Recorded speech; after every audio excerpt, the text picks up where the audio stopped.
guys, welcome to our channel and it's story time! Story time na niya. This is the story. Shelly the snail. Shelly is a little snail. She is called Shelly because her home is a shell. Shelly slides very slowly along the ground. One day she slid a long way, about 100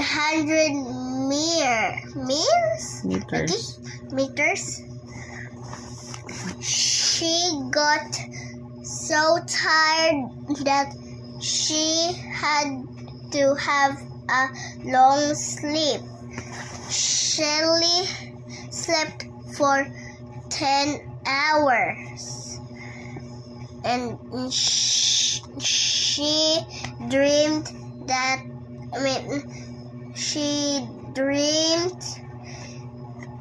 she wasn't little anymore.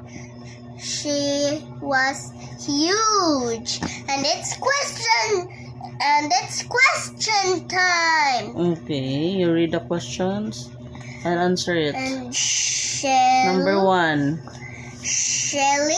Okay, Shelly. Shelly's home is a shell. Okay, very good. Next. She slides along the ground. Okay, very good. Next. When Shelly got tired, she had a long sleep. Okay, very good. Next. For how many hours Ay, tabuni lagi sa imong kamo. For how many hours did Shelly sleep? 10 hours. Okay. And Shelly Unsa number? Number 5.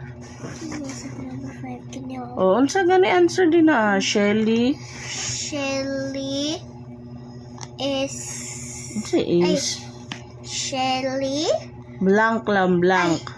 Shelly blanked the wasn't little anymore. Oh, nagunsa man siya din na. What's the answer? Nag-dream. Okay, what's the answer? Nag-dream. Okay, very good. Kinidi na ni. Okay. No more. Congratulations. And see you later, guys. And watch for more videos every day. And subscribe to our channel. Bye-bye.